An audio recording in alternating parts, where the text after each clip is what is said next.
தமிழ்நாடு முழுவதும் நீங்கள் கணக்கு பண்ணி பார்த்தீங்கன்னா வாய் பேச முடியாத மற்றும் காது கேளாதற்கு ஒரு 5000 குழந்தைங்க பிறகுறாங்க. அதுவும் காது கேட்கவில்லை என்றாலே அவர்களுடைய பேச்சுத்திறன் பாதிக்கப்படும். நான் சொல்றது சரிங்களா? ஆண் இருந்தாலும் பெண் இருந்தாலும் ரெண்டு பேருமே அந்த மாதிரி ட்ரங்க் அடிக்டர்லாம் இருந்தால் அந்த மாதிரி குறைபாடுகளுக்கு வாய்ப்பு.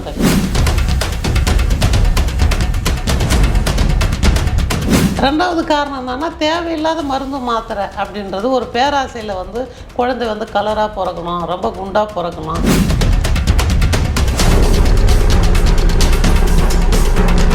அப்படி பேசலனாலும் நம்ம எளிமையாக புரிஞ்சிக்கலாம். இது மன வளர்ச்சி குன்றிய குழந்தை, இதுக்கு ஒரு பிரச்சனை இருக்குது அப்படின்னு நம்ம கண்டறியலாம். கொஞ்சம் பெரியவங்களுக்கு எப்படி, அதாவது ஒரு 5 வயசு 6 வயசுன்னா அதுக்குன்னு பிடிஏ டெஸ்ட் இருக்குது. அப்பளம் சாப்பிட்டா காது கேட்காது அப்படின்னு சொல்லுவாங்க. அது கிட்டத்தட்ட உண்மை. குங்குமப்பூ கொடுப்பாங்க, அது ரெண்டாவது விதம் தான். அதை கொடுக்கலாம், கொடுக்காம போகலாம். ஆனால் போலிக் ஆக்சைடு நிறைந்த உணவை நம்ம கண்டிப்பாக. சரியா பேசலைன்னா சந்தை கூட்டு போகலாம் சொல்லுவாங்க. 1 வயசு இல்லை 1.5 வயசுல சந்தை கூட்டு போகலாம். நல்ல விஷயம்தான் சார். இப்போ நீங்கள் பார்த்துருப்பீங்க, புரியாத ஓவியங்கள்லாம் ஃபாரினர்ஸ் வீட்டில் வச்சுருப்பாங்க. அது என்ன ஓவியம், ஆனா பெண்ணான்னு தெரியாது, இல்லை வேறு ஏதாவது நேச்சரான்னு தெரியாது. அதை முறைச்சி பார்த்துட்டே இருப்பாங்க. அது காரணம் அது ஒரு மாயை மாதிரியே இருந்திருக்கு, சத்தம் கேட்டுகிட்டே இருக்குது சார் அப்படின்னு சொல்லுவாங்க. பொதுவாக மூளையை பற்றி நம்ம பேசும்போது மூளைன்ற அந்த ஆர்கான் ஒரு புரியாத புதிர் மாதிரி. அதனுடைய ஆராய்ச்சிகள் தொடர்ந்துகிட்டே இருக்குது. நடு நாக்கில் தேன் வச்சு பண்ணுவோம், நெல்லிக்காய் அந்த மாதிரி உப்பு புளி காரம் இந்த மாதிரி விஷயங்களை நடு நாக்கில் வச்சு ஒவ்வொரு சுவைக்கும் ஒரு தன்மை உண்டு.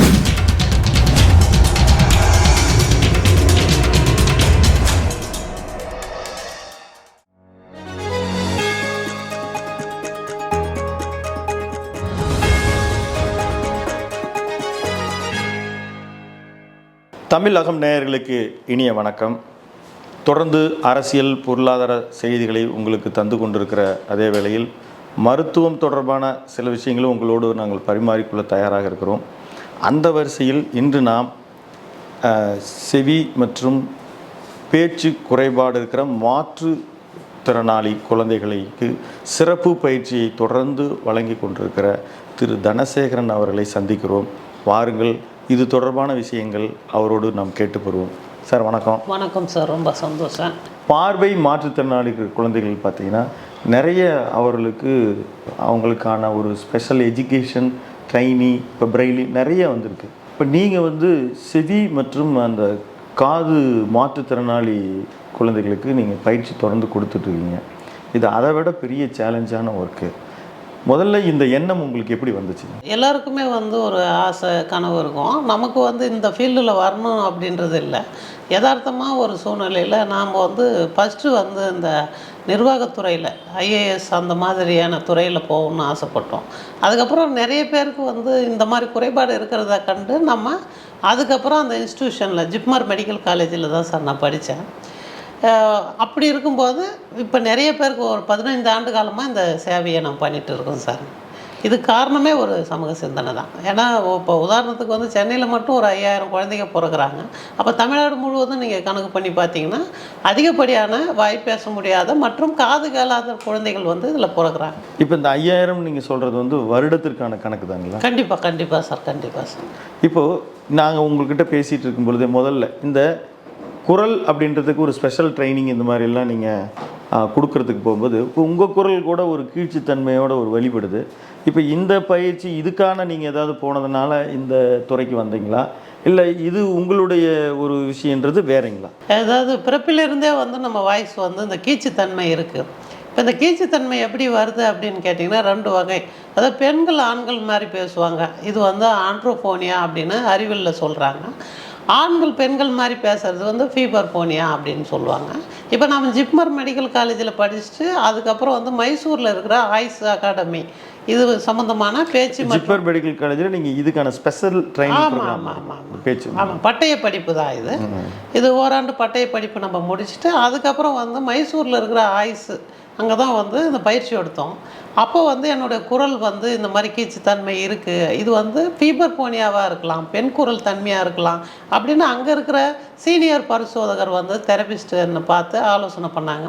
ஆனால் வந்து அது அப்படி இல்லை, இது பெண் குரல் இல்லை, ஆண் குரல் இல்லை, இடைப்பட்ட ஒரு குரல், அதாவது குழந்தைத்தனமான ஒரு பாய்ஸ், ஒரு 16 வயசு பையன் மாதிரி தான் இருக்குது, குரல் கட்டு உடையாமல். அதனால் இது ஒரு பெரிய பாதிப்பை உண்டாக்காது அப்படின்றதால விட்டுட்டாங்க. நானும் வந்து இது ஆரம்ப காலகட்டத்தில் இருந்து கலை நிகழ்ச்சிகள்லாம் பண்ணதால் இது ப்ளஸ்ஸாக இருந்தது.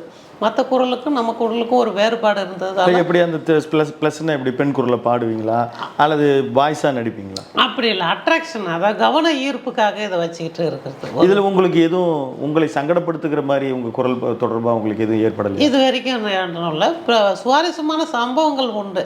நம்மளை வந்து ஒரு ஃபீமேலாக நினச்சிக்கிட்டு நிறைய பேர் பேசுறது, அந்த மாதிரி விஷயங்கள் வந்து ஒரு சுவாரஸ்யமான ஒரு கலகலப்பான நகைச்சுவையான நிகழ்ச்சிகள் தான் உண்டு. இப்போ ஒரு குழந்தைகள் சரியாக பயிலலை அப்படின்னும் பொழுது அவங்க பெற்றோர்கள், அதுவும் வசதி குறைவான பெற்றோர்கள் கைவிட்டுறாங்க, அவங்க வந்து படித்தா படின்ற மாதிரி போயிடுறாங்க. இந்த மாதிரி ஒரு ஸ்பெஷல் சைல்டு குழந்தைகள், அதாவது அவங்களுடைய செவி மற்றும் காது கேட்காது, அதுவும் காது கேட்கவில்லை என்றாலே அவர்களுடைய பேச்சுத்திறன் பாதிக்கப்படும். நான் சொல்கிறது சரிங்களா? இப்போ இந்த மாதிரி குழந்தைகளை அவங்க எப்படி அடையாளம் காணுகிறார்கள்? முதலில் நீங்கள் சமுதாய பார்வையிலையும் கேட்குறீங்க, அதே சமயத்தில் மருத்துவ பார்வையிலையும் நீங்கள் கேட்டீங்க.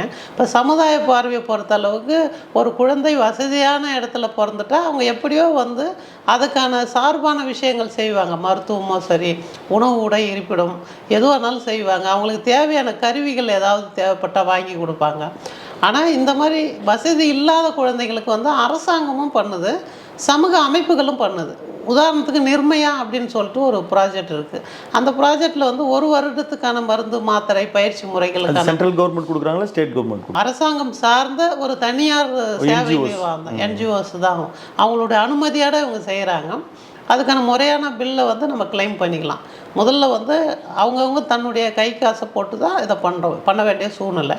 அதுக்கு அடுத்தது வந்து அந்த பில்லு, அந்த பயிற்சியாளர்களுடைய அந்த ரெக்கார்டை வந்து நம்ம காட்டி பணத்தை வந்து நம்ம திரும்ப பெற்றுக்கொள்ளலாம். இதுதான் இந்த நிர்மயா முறை. அப்புறம் தமிழ்நாடு முழுவதும் இருக்கின்ற, இந்தியா முழுவதும் இருக்கின்ற பயிற்சி மையங்கள், உலக அளவில் இருக்கிற பயிற்சி மையங்கள், சமூக சேவை நிறுவனங்கள் வந்து இதுக்கு வந்து சப்போர்ட் புரியுறாங்க. இப்போ உதாரணத்துக்கு நம்ம பெங்களூரில் வந்து தலைமை நிறுவனம் ஒன்று இருக்குது, சேவைகளுக்கான தலைமை நிறுவனம். அவங்க சின்ன சின்ன வெண்டாராக பிரித்து கொடுக்குறாங்க ஒவ்வொரு மாவட்டத்துக்கும் மாநிலத்துக்கும். அவங்க பெரிய ப்ராஜெக்ட் எடுப்பாங்க, வெளிநாட்டிலேருந்து எடுக்கலாம், இல்லை உள்நாட்டிலேருந்து எடுக்கலாம், தொழிலதிபர்கள்கிட்ட இருந்து கூட எடுக்கலாம். இப்போ மெயினாக வந்து ஒவ்வொரு பெரிய நிறுவனத்தில் வந்து ஒரு விங்கு வச்சுருக்காங்க. அந்த விங்கோட வேலை என்னென்னா, இந்த மாதிரி குழந்தைகளுக்கும் மாற்றுத்திறனாளிகளுக்கும் ஒரு குறிப்பிட்ட பர்சன்டேஜ் செலவு பண்ணணுன்றது அதில் ஆடிட்டிங் கணக்காகவே வருது. அது அரசாங்கம் 18G ஆக்ட் படி ஒதுக்கியே இருக்குது. அந்த அடிப்படையில் வந்து இந்த குழந்தைகளுக்கு வந்து பலன் பெறுறாங்க. இது ஒரு பாயிண்ட்டு. ரெண்டாவது வந்து இது சுற்றும் இருக்கிற சில மக்கள் வந்து வாலண்டியாக வந்து உதவி. ஒரு குடும்பத்தில் வந்து இந்த மாதிரி ஒரு குறைபாடோடு, அதை அவங்கள அப்படி சொல்லக்கூடாது, ஆனால் இன்றைக்கி இருக்கிற மக்களுக்கு புரியணுன்றதுக்காக அந்த வார்த்தைகள் அவங்க இன்றைக்கி வந்து ஒரு மாற்றுத்திறனாளிகள் தான். இப்போ ஏன்னா கண் தெரியாத நிறைய பேர், நான் உங்ககிட்ட தனியாக கூட சொன்னேன், மியூசிக்கல் டீச்சர் ஒருத்தர் என்னோட ஒர்க் பண்ணாங்க. எல்லாம் எத்தனை பேர் இருந்தாலும் குரலில் இனம் கண்டுகொள்வார். அதனால் அவங்க மாற்றுத்திறனாளிகள் தான். அந்த செவி, அந்த திறன் குறைபாடு அப்படின்றத அவங்க பிறவி குறைபாடாக வரும் பொழுது அது எந்த வயதில் கண்டறிந்தால் கொஞ்சம் ஓரளவுக்கு விரைவாக நம்ம வந்து இதை சரி செய்யலாம்? இது எப்படின்னா, மன வளர்ச்சி குன்றிய குழந்தை. இந்த குழந்தை வந்து எப்படின்னா 3 நிலையில் குறைபாடு ஏற்படுது. முதல் நிலை வந்து கருவில் இருக்கும் பொழுது, 2வது நிலை வந்து கருவிலிருந்து வெளியே வந்த பிறகு, அப்புறம் 3வது நிலை வந்து அதுக்கு முன்னாடி நிலை தான் இது, கரு உருவாகி கொண்டிருக்கும் போது. இப்படி பிரிக்கலாம். இப்போ இதுக்கு என்ன காரணங்களை வந்து நம்ம முதல்ல பகிர்ந்துக்கலாம். இதுக்கான காரணம் வந்து தவறான மருத்துவ முறைகள் ஒரு காரணம், தவறான மருந்து மாத்திரைகள் அது மாதிரி காரணங்கள். அதுக்கு ஒரு அவங்க உதாரணம் கருவில் இருக்கும்போது அந்த தாய்மை அடைந்த பெண் வந்து உட்கொள்வதனால் ஏற்படுறது. கண்டிப்பாக சார், நீங்கள் கரெக்டாக புரிஞ்சுக்கிட்டீங்க. அது வந்து முக்கியம்தான். இப்போ தேவையில்லாத மருந்து மாத்திரைகளை சாப்பிட்றத வந்து அவாய்ட் பண்ணணும். இப்போ குழந்தை வந்து ரொம்ப குண்டாக மாறணும், அதுக்கான ஏதாவது ஒரு ஆன்டிபயோட்டிக் மாத்திரை சாப்பிட்லாம். அது மட்டும் இல்லாமல் ஆல்கஹால், ஸ்மோக்கிங், இந்த புகைப்பழக்கம் கூட சில பெண்கள் எடுத்துக்கிறாங்க. அதுக்கான காரணங்கள் கூட இந்த மன வளர்ச்சி. அது ஆண் இருந்தாலும் பெண் இருந்தாலும் 2 பேருமே அந்த மாதிரி ட்ரங்க் அடிக்டர்லாம் இருந்தால் அந்த மாதிரி குறைபாடுகளுக்கு வாய்ப்பு இருக்கு. இது நீங்கள் நிச்சயமாக குறிப்பிடணும். சமுதாயத்தில் ரொம்ப தேவை. நிச்சயமாக நல்ல ஒரு விஷயந்தான் இது. ஆணோட விந்தணுக்கள் தான் வந்து பெண்ணுடைய ஒரு கருப்பையை சேருது. அப்போ வந்து முழுவதும் ஆண்களும் வந்து அதுக்கு காரணமாக அமைகிறாங்க. இப்போ புகைப்பிடித்தல், இந்த மாதிரி வந்து மது அருந்தும் பழக்கம், வேறு ஏதாவது ரொம்ப ஸ்ட்ராங்கான வந்து போதைப் பொருட்களை பயன்படுத்துறது, இது எல்லாமே வந்து இந்த மன வளர்ச்சி குன்றிய குழந்தைகள் உருவாகிறதுக்கு ஒரு முக்கியமான காரணமாகவும் இருக்குது. ரெண்டாவது காரணம் என்னென்னா, தேவையில்லாத மருந்து மாத்திரை அப்படின்றது ஒரு பேராசையில் வந்து குழந்தை வந்து கலராக பிறக்கணும், ரொம்ப குண்டாக பிறக்கணும், கண்கள் முட்டை கண்ணாக இருக்கணும், அந்த மாதிரியெல்லாம் வந்து சில தாய்கள் வந்து ஆசைப்படுறது. ஊட்டச்சத்து குறைபாடு கூட நார்மலாக இருக்காங்க, நல்ல பேரண்ட்டு, அவங்களுக்கு வந்து ஒரு சரியான ஒரு போஷாக்கான உணவு இல்லை, அதனால் கூட அந்த குறைபாடு இருக்குது. திங்க் பண்ணுற அந்த தன்மை குறையுது இல்லைங்களா? பசியோடு பேசும்போது நமக்கே பார்த்திங்கன்னா அந்த பேச்சாற்றல், பார்வையின் தன்மை, இதெல்லாம் குறையிறத வந்து நம்ம உணர்கிறோம். அதே மாதிரி தான் வந்து இந்த குழந்தைகள் வந்து ஊட்டச்சத்து குறைபாடு அப்படின்னு ஒன்று வந்துட்டாலே இந்த பிரச்சனை வந்து 10% நம்ம எடுத்துக்கலாம். பெரும்பாலும் இந்த மருந்து மாத்திரைகளால் தான் வருது. அதை தாண்டி நமக்கு இந்த ஊட்டச்சத்து குறைபாடும் ஒரு காரணமாக அமையுது. இப்போ எந்த வயதில் அது கண்டுபிடிக்கப்பட்டால் எளிதில் நம்ம தீர்ப்பதற்கு உதவும்? இது வந்து 3 வயசில் கண்டுபிடிச்சிடலாம். அந்த குழந்தை வந்து செயல்பாடை பொறுத்து அது ஒரு மெஷர்மெண்ட் கொடுத்துருக்குறாங்க. WHO ஒரு மெஷர்மெண்ட்டு. ஒரு குழந்தை வந்து 6 வாரத்தில் வந்து கூயிங்னு ஒரு சவுண்டு கொடுக்கணும், 6 மாதத்தில் வந்து பேப்லிங் சவுண்டு, இதெல்லாம் ஒரு உளறல் சவுண்டு. இந்த சத்தங்கள்லாம் இல்லைனாலே அது அப்நார்மல் பேபி தான். அது வந்து ஒரு வெல் பேபி அப்படின்னு சொல்ல முடியாது. அப்போ நம்ம அதுக்கப்புறம் பார்த்திங்கன்னா 1 வயசில் வந்து கிட்டத்தட்ட குறைஞ்சது 2 வார்த்தை இல்லை 1 வார்த்தையாவது பேசணும். அப்படி பேசலனாலும் நம்ம எளிமையாக புரிஞ்சிக்கலாம், இது வந்து மன வளர்ச்சி குன்றிய குழந்தை, இதுக்கு ஒரு பிரச்சனை இருக்குது அப்படின்னு நம்ம கண்டறியலாம். அந்த ஒரு விஷயத்தை தான் சார் அப்படி கண்டறியலாம். அதுக்கப்புறம் 3 வருஷத்துலேயே கண்டுபிடிச்சிடலாம், 3 வயதில். அதுக்கப்புறம் கொஞ்சம் தாமதமான 4-5 வயசில் கூட சில பெற்றோர்கள், அந்த காலத்தில் பார்த்திங்கன்னா நிறைய பேர் வந்து தாமதமாக பேசியிருப்பாங்க. 5 வயசில் பேசினவங்க, 6 வயசில் பேசினவங்களாம் இருப்பாங்க. ஆனால் நல்லாவே பேசுவாங்க. அது ஒரு சூழல் புறம். அதுக்கு என்ன காரணம்? அவர்களோட அதிகமாக உரையாடுவதற்கு வாய்ப்பு இல்லை. கண்டிப்பாக சோசியல் அஃபெக்ட்னு சொல்லுவாங்க, சமூகம் சார்ந்த குறைபாடு தான் இது. அவங்க கூட்டு குடும்பமாக இருக்க மாட்டாங்க, தனி குடும்பமாக இருப்பாங்க. இப்போ டவுன்லலாம் வந்து இது அதிகமாகவே இருக்குது. இப்போ ஒரு ஹஸ்பண்ட் ஒய்ஃபு ஒரு குழந்தை இருக்கும், அவ்வளோதான். யாராவது வீட்டு வேலை செய்கிறவங்க இருப்பாங்க, இல்லை வயசான பெரியவங்க இருப்பாங்க. இது வந்து இந்த கம்யூனிகேட் வந்து அந்த குழந்தைங்களுக்கு போதாது, இதுவே போதாத ஒரு சூழ்நிலை. அதனால் இப்படி சரியாக பேசலைன்னா சந்தை கூட்டு போகலாம் சொல்லுவாங்க. கண்டிப்பாக அந்த ஒலிகள் எல்லாம் நிறைய கேட்கணும் அப்படின்லாம் நல்ல விஷயந்தான் சார். இது வந்து நீங்கள் சொல்கிறது வந்து 1 வயசில் கூப்பிட்டு போகலாம், 1 வயசு இல்லை 1.5 வயசில் சந்தைக்கு கூப்பிட்டு போகலாம். அப்போ அங்கே வந்து ஆடு மாடுகள் விற்பனை இருக்கலாம், இல்லை வந்து பல்வேறு விதமான பொருட்கள் விற்பாங்க. அந்த மாதிரி விஷயங்கள்லாம் வந்து நம்ம பார்த்தா குழந்தைகள் வந்து முதல்ல ஒலியை உள்வாங்கும். என்னென்ன சவுண்டை உள்வாங்கன்னா, மழை, இடி, மின்னல், காற்று, அப்புறம் வாகனங்கள் சத்தங்கள், அந்த மாதிரி விஷயங்கள், மனிதர்கள் ஆண் குரல், பெண் குரல், குழந்தைகளின் குரல்கள், அந்த மாதிரி விஷயங்களை அது உள்வாங்கும் போது பார்த்திங்கன்னா முதல்ல வந்து உள்வாங்கும், அப்புறம் வெளியிடும். இதை தான் எக்ஸ்பிரஸ் ரிசெப்டிவ் அப்படின்னு ஆங்கிலத்தில் சொல்லுவாங்க. அந்த ரிசெப்டிவ் ரொம்ப முக்கியம். அதாவது அந்த ரிசெப்டிவ் வந்து பல வகையில் இருக்கலாம். பார்த்து புரிஞ்சிக்கிறது, கேட்டு புரிஞ்சிக்கிறது, சைகை மூலமாக கூட புரிஞ்சிக்கலாம். எப்படியோ ஒரு வகையில் அந்த புரிஞ்சிக்கிற தன்மை உள்ளே போகும்போது வெளியிடுற தன்மை ஈஸியாக இருக்கும். அதில் மெயினாக வந்து அந்த சமிக்கை, காதுகளால் கேட்கப்படுற அந்த சமிக்கை மூலமாக தான் பேச்சு வந்து வருது. இப்போ நம்ம ஒரு குழந்தைய கண்டுபிடிச்சிட்டோம், அதாவது அவருக்கு ஒரு செவித்திறன் குறைபாடு அல்லது ஒரு முதல் செவித்திறன் குறைபாடு அல்லது அது இருந்தாவே பேச முடியல. கண்டிப்பாக நீங்கள் அவங்கள எப்படி அணுகுவீங்க? எந்த மாதிரியான ஒரு பயிற்சிகளை, முழு பயிற்சியும் விவரிக்க முடியாது, அவர்களுக்கு முதல் கட்டமாக எந்த மாதிரி நீங்கள் அவர்களை அணுகுவீங்க? இந்த பயிற்சி எப்படி கண்டுபிடிக்கணும்னா, OAE டெஸ்ட்னு ஒன்று இருக்கும் சார். பிறந்த குழந்தைக்கு காது கேட்குதா இல்லையான்னு சொல்லிட்டு மருத்துவர்கள் அப்பயே பண்ணுவாங்க. அப்படி பண்ணும்போது அது பாஸ் ஃபெயில்னு காட்டும் அந்த கருவி. அப்போ இப்போ ஃபெயில்னால் அதுக்கு அந்த நடவடிக்கை, காக்கிலே அவ்வளோ பிரச்சனையா, காதில் வந்து 3 வகையாக சொல்கிறாங்க. வெளிக்காது, நடுக்காது, உள்காது அப்படின்னு. இந்த 3 பாட்டில் எங்கே பிரச்சனைன்னு கண்டுபிடிச்சி அதை சரி பண்ணலாம். மருந்து மாத்திரையில் சரி பண்ணலாம், அறுவை சிகிச்சையின் மூலமாக சரி பண்ணலாம். காக்லியா இம்ப்ளியன்ட்னு சொல்லிட்டு ஒரு முறை இருக்குது. அதை வந்து ஆப்ரேஷன் பண்ணி அது ஒரு கருவி மாதிரி போடுவாங்க ஒரு குறிப்பிட்ட காலத்துக்கு. அந்த வகையிலையும் வந்து சரி பண்ணலாம். இது வந்து பிறந்த குழந்தைக்கு உள்ள விஷயம். அதுக்கு அடுத்தது வந்து கொஞ்சம் பெரியவங்களுக்கு எப்படி, அதாவது ஒரு 5 வயசு 6 வயசுன்னா அதுக்குன்னு வந்து பிடிஏ டெஸ்ட் இருக்குது. P1 ஆடியோமெட்ரின்னு சொல்லிட்டு ஒரு கருவி இருக்குது. அந்த கருவியை வச்சு பார்ப்பாங்க. அதில் தெரிஞ்சிடும் எந்த அளவுக்கு ஒலிகள் கேட்குது, மைல்டா, மாட்ரேட்டா, சிவியரா, அதாவது ரொம்ப கம்மியான தன்மையா, மிதமான தன்மையா, ரொம்ப மோசமான நிலையா அப்படின்றது அதில் தெரிஞ்சிடும். முதல்ல காதை சரி பண்ணுறது. காதுக்கு வந்து மிஷின் அதுதான் வந்து ஒரு ஆப்ஷன். பல்வேறு வகையான மிஷின் இருக்குது. காதுக்குள்ளார வைக்கிறது, காதுக்கு வெளியில் வைக்கிறது, கொஞ்சம் நடுவில் வைக்கிறது, இந்த மாதிரி 3 வகையாக மிஷின் எல்லாம் இருக்குது. அவங்கவுங்க வசதிக்கு தகுந்த மாதிரி சேனல்ஸ்ன்னு சொல்லுவாங்க. அந்த காது ஒலி கேட்குற தன்மை வந்து ஒவ்வொரு விலைக்கும் வந்து ஒரு தன்மை இருக்கும். அந்த விஷயத்தை வச்சு காதை சரி பண்ணுவாங்க. மருந்து மாத்திரை, அறுவை சிகிச்சை. முதல்ல காது கேட்குது, அப்புறம் ஒலிகளை அறிமுகப்படுத்துறது. ஆடு கத்துறது, மாடை கத்துறது, இந்த மாதிரி vehicles, wind, nature sound, family member sound, குழந்தை அழுவுற சவுண்டு, டிஃப்ரெண்ட் வே ஆஃப் சவுண்டை வந்து இன்புட் பண்ணும்போது புரிஞ்சுப்பாங்க. இப்போ இப்படி தான் மழை வந்தால் இப்படி தான் சத்தம் கேட்கும், இடி இடித்தா இப்படி தான் சத்தம் கேட்கணும், ஒவ்வொன்றா உணர்ந்து அதை வந்து நம்ம சொல்கிறது. இப்போ வந்து ஒரு பட்டாசு வெடிக்குது, அது டமால், டமால்னு சொல்லுப்பா, அந்த மாதிரி விஷயங்கள் தான் நம்ம பண்ணுறது. இப்போ குழந்தைகளுக்கு நம்ம ஓஏ டெஸ்ட்டு, பெரியவங்களுக்கு இந்த மாதிரி டெஸ்ட்டு. இடைப்பட்ட குழந்தைகளுக்கு சில பேருக்கு புரியாது. அவங்க வந்து ஒரு 7 வயசு பசங்க, இல்லை 5 வயசு பசங்க, 4 வயசு பசங்களை பெரான்னு ஒரு டெஸ்ட் இருக்குது.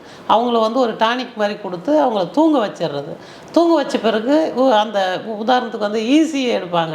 இந்த இதய துடிப்பு செக் பண்ணுற மிஷின் மாதிரி பெராவுக்குன்னு ஒரு சில மிஷின் கருவிகள் இருக்குது. அந்த கருவியை காதில் பொருத்தி உள்ளார இருக்கிற அந்த பகுதிகள் மெக்கானிசம் வந்து எப்படி வேலை செய்யுது, அந்த ஜவ்வு எப்படி இருக்குது, மற்றது எப்படி இருக்குது, அவங்க ஒலித்தன்மை எப்படி இருக்குன்னு கண்டுபிடிப்பாங்க. இது இடைப்பட்ட வயதினர்களுக்கு. இப்போ இந்த மாதிரி ஒரு பிறவினால் அவங்களுக்கு வந்து ஒரு மாற்றுத்திறனாளியாக இருக்கிறாங்கன்னு நீங்கள் கண்டறிந்த பிறகு, இப்போ இடையில் ஒருத்தர் ஆரோக்கியமாக இருக்கிறாரு, அவங்களுக்கு வந்து என்னென்ன வகையான வாய்ப்புகளில், இப்போ ஒரு விபத்து உட்பட என்னென்ன விதமான வாய்ப்புகளில் அவர்களுக்கு செவித்திறன் குறைபாடு ஏற்பட வாய்ப்பு இருக்குது, செவியோ அல்லது பேச்சோ, அதுக்கு நீங்கள் எப்படி அணுகுறீங்க? இது எப்படின்னா, பெரியவங்களுக்கு வந்து அந்த காதில் வந்து தேவையில்லாத இந்த எண்ணெய் விடுறது அதெல்லாம் செய்யக்கூடாது சார். அது சூடான பொருட்கள் போடுறது, கூலிங்கான பொருட்கள் போடுறது, தண்ணியை நல்லா உள்ளே ஊற்றி விடுறது, இந்த பட்ஸு போடுறது, ஏதாவது பின்னு வச்சு குத்துறது, இதெல்லாம் செவித்திறன் கிழியறதுக்கான வாய்ப்பு இருக்குது. அது மாதிரி பேஷண்ட்ஸ்லாம் மீட் பண்ணியிருக்கீங்க? நிறைய பேர் பார்த்தீங்கன்னா அந்த மாதிரி பண்ணும்போது என்ன ஆகுனா 2 பிரச்சனை வரும். ஒன்று செவி அந்த ஜவ்வு வந்து கிழிய ஆரம்பிக்கும். 2வது வந்து டினிட்டஸ்னு ஒன்று சொல்லுவாங்க. அதாவது வண்டு வந்து ரீங்காரம் விடுற மாதிரி எந்த நேரமும் இருக்கும். அது வந்து ஒரு மாயை மாதிரியே இருந்திருக்கு, சத்தம் கேட்டுகிட்டே இருக்குது சார் அப்படின்னு சொல்லுவாங்க. அந்த மாதிரி ஒரு பிரச்சனை. அந்த மாதிரி பிரச்சனை வந்து அதுக்கு இன்னும் வரைக்கும் ஆராய்ச்சி தான் போயிட்டே இருக்குது. காதுக்குள்ளே தொடர் சவுண்டு ஏன் வருதுன்னு சொல்லிட்டு இப்போ ஆராய்ச்சி தான் போகுது. அதுக்கான முடிவுகள் வந்து பண்ணலை. அதுக்கு காரணமே நாம் தான். நம்மளுடைய எந்த விதமான கையை சும்மா வச்சுட்டு இருந்தால் போதும், அதை வந்து காதில் வச்சு சில விஷயங்கள் தேவையில்லாத விஷயங்கள் பண்ணும்போது இந்த காதில் ஒரு வாட்டர் பண்டலம் இருக்கிறதா சொல்லுவாங்க. அது பேலன்ஸ் இல்லைங்கன்னா மயக்கம் வரும். ஈவன் ஃப்ளைட்டில் கூட ஃப்ளை பண்ண முடியாது கண்டிப்பாக அப்படின்னு சொல்லுவாங்க. அது தொடர்பான தகவல். அது வந்து நடுக்காதில் 3 எலும்புகள் இருக்குது சார். இன்கஸ், ஸ்டெப்பு, அந்த மாதிரி ஒரு 3 எலும்புகள் சொல்லுவாங்க. அது வந்து நர்வஸோட ஜாயிண்ட் ஆகிருக்கும். இடையில ஒரு லிக்விட் வந்து ஒட்டிகிட்டு இருக்கும். அதை இறைவன் படைப்பிலே வந்து நம்மளோட உள்ளுறுப்புகள் வந்து பெரிய ஆச்சரியமாகவும் ஒரு வரப்பிரசாதமாகவும் இருக்கும். அப்படி இருக்கும்போது அந்த எலும்புகளில் ஏதாவது பிரச்சனை வந்தால் நீங்கள் சொல்கிற மாதிரி அந்த தொந்தரவுகள், அந்த சமிக்கை, அதெல்லாம் அறிகுறிகள்லாம் தெம்படும். இது காது பிரச்சனை. அதில் வாய் பிரச்சனை அப்படின்னு ஒன்று இருக்குது. காது நல்லா கேட்கும். மூளை குறைபாடு இருக்கிறதால தான் இந்த பேச முடியாத தன்மை ஏற்படுது. இப்போ மூளையை வந்து 3 விதமாக பிரிக்கிறோம். ஒன்று முன்மூளை, அதுக்கப்புறம் பின்மூளை, முகுலம் அப்படின்னு சொல்லுவாங்க. இந்த பேச்சு குறைபாடு வந்து இந்த முன்மூளையில் தான் இருக்குது. டெம்போரல் போன் அப்படின்னு சொல்லுவாங்க. அதில் பாதிப்பு ஏற்படும் போது இந்த பிரச்சனை வருது. பொதுவாக மூளையை பற்றி நம்ம பேசும்போது மூளைன்ற வந்து அந்த ஆர்கான் வந்து ஒரு புரியாத புதிர் மாதிரி. அதனுடைய ஆராய்ச்சிகள் தொடர்ந்துகிட்டே இருக்குது. அந்த முன்மூளையில் வந்து நியூரான்ஸ் வந்து தூங்கிய நிலையில் இருக்கும், ரொம்ப மந்தமான நிலையில் இருக்கும். அதனால தான் இந்த மென்டல் ரிட்டார்டேஷன் அப்படின்னு சொல்லக்கூடிய அந்த மன வளர்ச்சி குறைபாடே ஏற்படுது. மெயினாக மூளை தான் எல்லாத்துக்கும் காரணம். அது வந்து ஒரு தலைமை நிறுவனம் மாதிரி. அப்போ அந்த தலைமை நிறுவனம் சொல்லக்கூடிய அந்த மூளையில் வந்து இந்த நியூரான்ஸ் வந்து தூங்கிய நிலையில், செயல்படாத நிலையில் இருக்கிறதால தான் இந்த எம்ஆர் உருவாகிறாங்க. அவங்கள நம்ம ஸ்டிமுலேஷன் பண்ணுற வேலை தான் இந்த பயிற்சி. பெரும்பாலும் பேச்சு பயிற்சி அப்படின்றதே வந்து ஸ்டிமுலேஷன் தான், தூண்டுற முறை தான். இதுக்கு வந்து மருந்து மாத்திரையெல்லாம் கிடையாது. ஒரு உணவை வேணால் நம்ம சப்போர்ட்டாக சொல்லலாம். இப்போ வந்து அப்பளம் சாப்பிட்டா காது கேட்காது அப்படின்னு சொல்லுவாங்க. அது கிட்டத்தட்ட உண்மை. எப்படின்னு கேட்டிங்கன்னா, இந்த மைதா போன்ற விஷயங்கள்லாம் கேரளா போன்ற மாநிலத்தில் வந்து பேன் பண்ணியிருக்காங்க. அதனால் வந்து மைதா சம்மந்தமான பொருட்கள் சாப்பிட்டா நரம்பு தேய்மானம் ஏற்படும். அது பார்வை கடல மாவு கூட அந்த மாதிரி ஒரு சொல்லி கேள்விப்பட்டிருக்கேன். அதிகப்படியாக அதான் இந்த கடலை மாவெல்லாம் அதிகப்படியாக சாப்பிடும்போது பிரச்சனை ஏற்படும். இதெல்லாம் வந்து ஒரு நடுநிலை வயதுக்கு பிறகு வரக்கூடிய பிரச்சனை. கண்டிப்பாக அந்த வாய் பேச முடியாத தன்மை வந்து நீங்கள் சொன்ன அதே 3 வயசில் அது நம்ம கண்டறிகிறோம். அதிகபட்சமாக 14 வயசு வரைக்கும் இதை வந்து குணப்படுத்துறதுக்கான முயற்சிகள் நம்ம பண்ணுறோம். அப்போ 14 வயசு வரைக்கும் பண்ணும்போது ஸ்டெப் பை ஸ்டெப்பாக பண்ணுவோம். இப்போ பார்த்திங்கன்னா 5 வயசு குழந்தையா இருப்பான். ஆனால் அவனுடைய தன்மை வந்து 2 வயசு குழந்தை மாதிரி இருக்கும். யோசிக்கிறது, பேசுறது, சத்தத்தை வெளியேற்றுறதுலாம் 2 வயசு குழந்தை மாதிரி பண்ணுவான். அவனை 5 வயசு குழந்தையாக மாற்றணுன்றது தான் பயிற்சி. இப்போ மன அதிர்ச்சி ஏற்படுத்தினால் பேச்சு திறன் இருப்பதற்குன்னு இப்போ திரைப்படங்களும் பார்க்க கண்டிப்பாக அந்த மாதிரி வாய்ப்பு இருக்குங்களா? கண்டிப்பாக வாய்ப்பு இருக்குது சார். இது வந்து எப்படின்னா மனநோய் இது. அதாவது எம்ஐன்னு சொல்லுவாங்க. இது மென்டல் ரிட்டார்டேஷனில் வராது. அதாவது மன வளர்ச்சி குன்றிய குறைபாடில் இது வராது. மென்டல் இல்னஸில் வரும். அதாவது மனநோயில் வரும். நல்லா இருப்பாங்க, குடும்ப சூழ்நிலையில் ஏதாவது ஒரு சிக்கி ஒரு அதிர்ச்சி ஏற்படுது, ஒரு இழப்பு ஏற்படுது. கண்டிப்பாக அதில் உங்களுக்கு பேச்சு திறன் கண்டிப்பாக இறப்பு ஏற்பட்டால் வரும். அதே மாதிரி வந்து விபத்து ஏற்பட்டாலும் இது வரும். பெரிய ஒரு விபத்து பார்க்குறாங்க அப்படின்னும் போது அந்த அதிர்ச்சி ஏற்படும். இல்லை தன்னை வந்து யாராவது வைலன்ஸாக தாக்குறாங்க, அடிதடி அந்த மாதிரினா கூட இது ஏற்படும். நமக்கு பிடிக்காத ஒரு விஷயங்கள், இப்போ நம்ம தன்மான பிரச்சனையாக இருக்கலாம், அந்த மாதிரி ஏதோ ஒரு சுச்சுவேஷன் ஏற்பட்டால் கூட இந்த பேச்சு வந்து சடனாக நின்றும். அதுக்கு காரணம் வந்து இந்த முன்மூலையில் இருக்கிற அந்த விஷயங்கள் வந்து அப்படியே செயல்படாமல் நிற்கிறது தான் காரணம். அதை எப்படி குணப்படுத்தணும்னா டிராயிங் ஆக்டிவிட்டி பல்வேறு வந்து படங்களை வந்து பார்க்க வைக்கிறதன் மூலமாக சிந்திக்கலாம். இப்போ நீங்கள் பார்த்துருப்பீங்க, புரியாத ஓவியங்கள்லாம் வந்து ஃபாரினர்ஸ் வந்து வீட்டில் வச்சுருப்பாங்க. அது என்ன ஓவியம் ஆனா பெண்ணான்னு தெரியாது, அது பூவா இல்லை வந்து வேறு ஏதாவது நேச்சரான்னு தெரியாது, அதை முறைச்சி பார்த்துட்டே இருப்பாங்க. அது காரணம் வந்து மைண்டை வந்து அந்த டிப்ரெஷன்லேருந்து குறைக்கிறதுக்கான ஒரு வழி. உள்நோக்கி இவர்களுக்காக வரையப்பட்டது தானே? இல்லை இது பொதுவான ஓவியம் தான். அது வந்து எல்லாருமே நம்ம கூட பார்த்திங்கன்னா இப்போ ஒரு சதுரங்கம் செஸ் விளையாடுறான், அதை வந்து உள்நோக்கி நம்ம உள்வாங்கி அந்த காயை நகர்த்துற மாதிரி தான் அந்த ஓவியத்தை புரிஞ்சிக்கிறது. அந்த ஓவியத்தை புரிஞ்சிக்கும் போது க்ரியேட்டிவ் ஆக்டிவிட்டீஸ் வரும், கற்பனை திறன் வளரும். அந்த கற்பனை திறனோட ஒரு வெளிப்பாடு தானே இந்த பேச்சு, பார்வை, அந்த மாதிரி விஷயங்கள். அதனால் ஓவியங்களை வந்து பார்க்குறது வந்து ரொம்ப முக்கியம். அதுக்கப்புறம் விஷன் தெரப்பின்னு சொல்லுவாங்க. சில இடத்துல வந்து நல்ல ஒரு விளக்கை ஏற்றி வச்சு பார்க்குறது. ஆன்மீகத்தில் இது வருது, தெரிஞ்சோ தெரியாமலே ஆன்மீகத்தில் இதை கொண்டு வந்துடுறாங்க. ஆன்மீகம் தான் அறிவியல். மனம் தொடர்பான விஷயங்கள்ல ஆன்மீகம் நிறைய கொடுப்பனை செய்திருக்கு. கண்டிப்பாக இடைப்பட்ட ஒருத்தர் ஆரோக்கிய விபத்து சந்திக்கல, பிறவி குறைபாடு இல்லை, ஆனால் ஒரு உணவிலேயே எதுலேயோ ஒரு வகையில் அல்லது ஏதோ ஒரு வகையில் ஒரு பேரலிசிஸில் சொல்லி வந்து ஒரு பக்கவாதம் நிலை வருதுன்னு வச்சுக்கோங்களேன். அவங்களுக்கும் பேச்சு குறைபாடு வருது, சில நேரங்களில் பார்வை குறைபாடு வருது. அதை வந்து நம்ம எப்படி அணுகிறோம்? இந்த மூளையில் வந்து நரம்புகளில் வந்து அடைப்பு இருந்தால் இந்த பிரச்சனை வரும் சார். நீங்கள் சொன்ன மாதிரி இந்த பக்கவாதம், ஒரு கை ஒரு கால் வந்து விளங்காமல் போகிறது வந்து இருக்குது. அப்போ அதே மாதிரி அந்த மூளையில் கட்டி இருந்தாலும் இந்த பிரச்சனை வரும். இப்போ சர்ஜரின்னு ஆப்ரேஷன் பண்ணுவாங்க. அப்போ அந்த அடைப்பை எடுக்கிறதுக்கான ஏதாவது மருத்துவ முறைகள் பண்ணுவாங்க.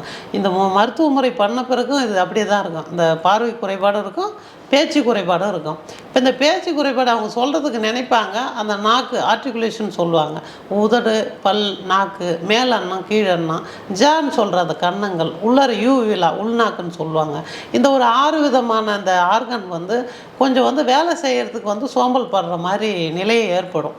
இவங்களால் அந்த கன்னத்தை வந்து இது பண்ண முடியாது, நாக்கை சுழட்ட முடியாது. இந்த மாதிரி பிரச்சனை வந்து இந்த பக்கவாதம் உள்ளவங்களுக்கு வந்து ஏற்படும்.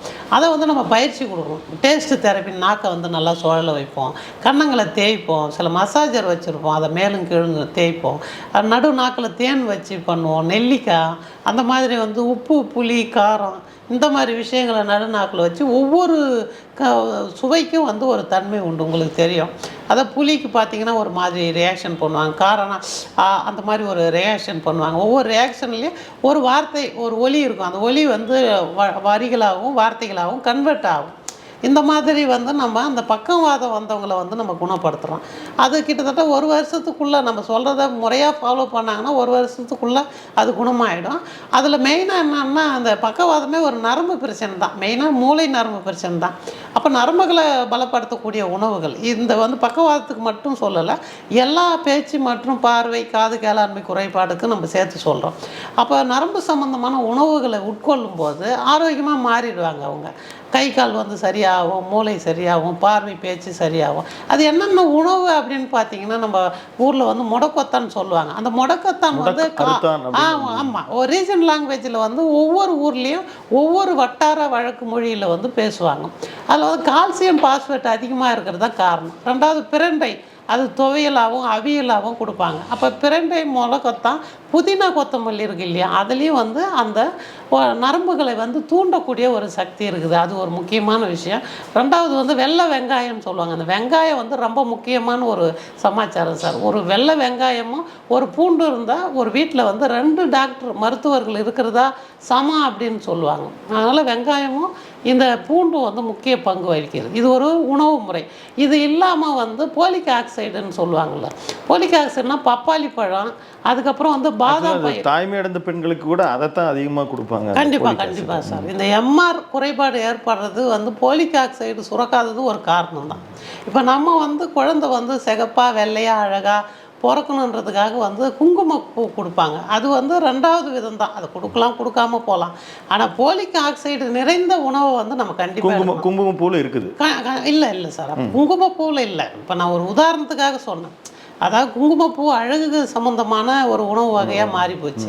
இல்லை, அதுலேயும் வந்து ஒரு முறை படித்தேன் நான், அதில் நரம்புகளை வலுவூட்டுவதற்கான ஒரு தன்மை இருக்குது. கலர் இருக்கா இல்லைன்னு தெரியல அப்படின்னு படித்தேன். அது கண்டிப்பாக சார், எல்லாத்துலேயும் வந்து ஒரு குறைஞ்சபட்சமாக வந்து நீங்கள் சொல்கிற நரம்பு வேறு ஏதாவது ஒரு மருத்துவத்தன்மை கண்டிப்பாக இருக்குது, அதை நம்ம மறுக்க முடியாது. நம்ம மெயினாக வந்து நம்ம இந்த நரம்பு சம்மந்தமான உணவுப் பொருட்கள் வந்து போலிக் ஆக்சைடும் ஓகே, நிறைய கற்பனை திறனை ஏற்படுத்துறதுக்கு. அப்போ தண்டுவடத்தில் ஏற்படக்கூடிய அடியோ பிரச்சனையோ இது பேச்சு காது பிரச்சனைகளை பாதிக்கும். இப்போ நீங்கள் சொல்கிற இந்த மாதிரியான பயிற்சிகள் இது எங்கு அங்கீகாரம் செய்யப்பட்டிருக்குது? நீங்கள் ஏற்கனவே குறிப்பிட்டீங்க, இந்த பயிற்சிகளால் வந்து நம்ம அரசு அனுமதி பெற்ற நிறுவனம் எது உங்களுக்கு அனுமதி கொடுத்துருக்குது? எப்படி அவங்களே வந்து ஓரளவிற்கு புரிந்து கொள்வதற்கு ரொம்ப குறைவான ஒரு திறன் இருக்கிறவங்க, அவங்க எப்படி பெற்றோர்களோட உதவியோடு உங்களுக்கு வந்து ஆன்லைனில் வருவாங்களா? பேச்சு மற்றும் இந்த செவி குறைபாடு இருக்குதுல்ல, நிறைய வகைகள் இருக்கா? அப்படி இருந்தால் அது எத்தனை வகைகள், அதை பற்றி விளக்கமாக சொல்லுங்கள். ரிலீஜியஸ் எல்லா மதத்தில் இருக்கீங்களா, அவங்களுக்கு தயக்கமாக இருக்கும் பொழுது நல்ல தமிழ் திருக்குறள் மாதிரியான ஒரு பாடல்களோ ஒரு செந்தமிழில் இருக்கிறதையோ வாசித்தால் கூட அது உதவி புரியும் தானே.